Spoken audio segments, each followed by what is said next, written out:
দীর্ঘদিন কি করেছেন তা নিয়ে হাজির হন চরফ্যাশন উপজেলা মানপুরা উন্নয়ন যা হওয়ার মাননীয় প্রধানমন্ত্রী জননেত্রী শেখ হাসিনা চরফ্যাশন মানপুরার উন্নয়নের মহাপরিকল্পনাকারী জ্যাকব ভাইয়ের মাধ্যমে এই এলাকার উন্নয়ন সব হয়ে গেছে। যা উন্নয়ন হয়েছে শেখ হাসিনার উন্নয়ন হয়েছে, যা উন্নয়ন হয়েছে জ্যাকব ভাইয়ের উন্নয়ন হয়েছে। আর যারা আছেন তাদের কোনো উন্নয়নের নিদর্শন চরফ্যাশনে কেউ দেখাতে পারবেন না। একটা নিম প্লেট নাই, একটা নিম প্লেট নাই যে এইটা আমাকে উদ্বোধন করেছে কালবাট বন্ধ করে। চরফ্যাশনে 10-15 বছরে অনেক বরাদ্দ এসেছে, এই বরাদ্দ কোথায় গেল? ইনশাল্লাহ যদি আমি নির্বাচিত হতে পারি কথাগুলো এক টাকাও যদি সরকারের কাছ থেকে আমাকে দেওয়া হয়, চরফ্যাশনে দেওয়া হয়, আমি সাথে সাথে আপনাদেরকে জানিয়ে দেব আমি এই বরাদ্দ পেয়েছি।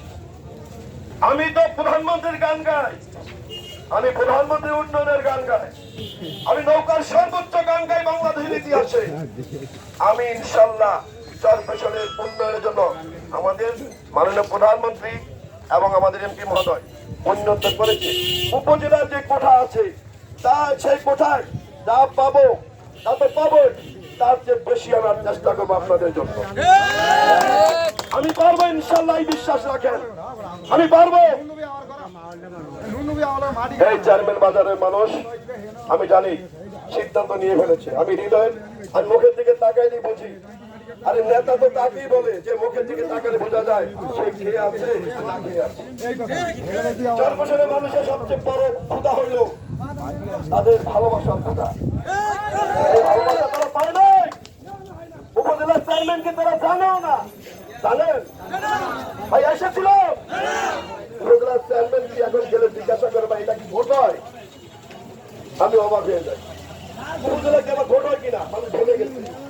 ভাই আজ থেকে 35 বছর আগে শাহেদ আলী মিয়া প্রথম উপজেলার চেয়ারম্যান হয়েছিল 1984 সালে ভোট দিয়ে নির্বাচিত হয়েছে। তারপরে মরহুম শহীদ মালতিয়া সাহেব তাকে আপনারা ভোট দিয়ে চেয়ারম্যান বানিয়েছিলেন। তারপরে এদেশের মানুষ আর জানে না উপজেলা কি, চেয়ারম্যান কেমনে হয়, কোথায় হয়, কি দিয়ে হয়, এদেশের মানুষ জানে না। তাই প্রধানমন্ত্রী জননেত্রী শেখ হাসিনা এবার নির্বাচন উন্মুক্ত করে দিয়েছেন এবং নিরপেক্ষ করে দিয়েছেন। মনে রাখবেন 5 তারিখে একটা ভোট এদিক ওদিক করার কোন সুযোগ থাকবে না ইনশাআল্লাহ।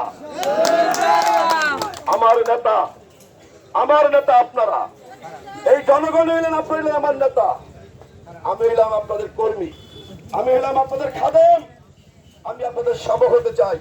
আপনারা হলেন আমার নেতা। আর উপর আছে মহান আল্লাহ তাআলা, আমার রব, আমার সব, যিনি ক্ষমতা দেওয়ার মালিক, যিনি ক্ষমতা ছিনিয়ে নেওয়ারও মালিক। এই নির্বাচন হবে সেই পরীক্ষা যে আল্লাহ তাআলা যদি আপনি ভালো করে থাকেন তাহলে আপনারা চেয়ারম্যান আবার হবেন, আর যদি ভালো না করে থাকেন আল্লাহ তাআলা এই সিদ্ধান্ত নেবে এবং সেই ইশারা আমার জনগণের হৃদয়ে ঢুকে। আমার বিশ্বাস এদেশের মানুষ এবার ভোট দিবে ইনশাল্লাহ। তাদের ঘোড়া মার্কা পছন্দের মার্কা। ভাই মার্কা ঘোড়া তো, মার্কা ঘোড়া ইনশাল্লাহ। আগে বলেন নির্বাচন কিন্তু এবার সুস্থ হবে। ভোলা জেলায় নির্বাচন দেখছেন না, সদরের নির্বাচন ভাইস চেয়ারম্যান হয়ে গেছে। ভাই তিনি 2 বছর 2 বার চেয়ারম্যান ছিলেন। 14 মোশাররফ সাহেব তিনি 10 বছর চেয়ারম্যান ছিলেন, আর তার সাথে ভাইস চেয়ারম্যান ছিলেন ইউনূস সাহেব। 10 বছর চেয়ারম্যান থাকলে তো উনি এমপি হয়ে যাওয়ার কথা। এখন এবার ভাইস চেয়ারম্যানের সাথে হাত। আরে 10 বছর চাই না আপনাদের কাছে, আমি ওদের 1 বছর সময় চাই। 1 বছর যদি আপনাদের তৃপ্তি দিতে না পারি, আপনাদের যেই ভালোবাসা না পাওয়ার ক্ষুধা এটা মিটাতে না পারি, আমি ফিরোজ কিবরিয়া ওই চেয়ার ছেড়ে দেবো, আমি রাখবো না। আপনারা একটু সিদ্ধান্ত নেন, 5 তারিখে সবাই ভোট কেন্দ্রে যাবেন, যাবেন ইনশাল্লাহ। মার্কা কি বলেন?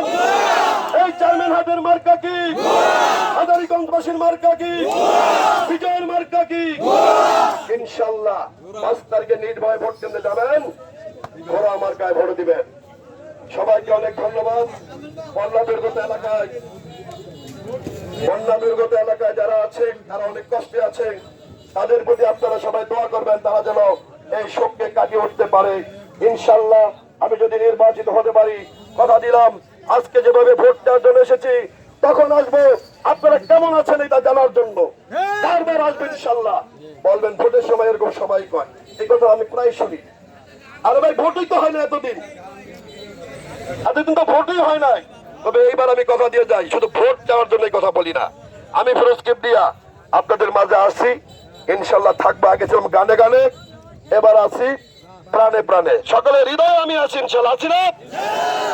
সবাই ভালো থাকুন। আমি খেজুরগাছিয়া যাব, সেখানে গিয়ে কি অবস্থা আমি দেখে আসি। আমি সবার সুন্দর জীবন, সুস্থ জীবন কামনা করি। হঠাৎ করে আপনারা এত সময় দিয়েছেন, আপনাদের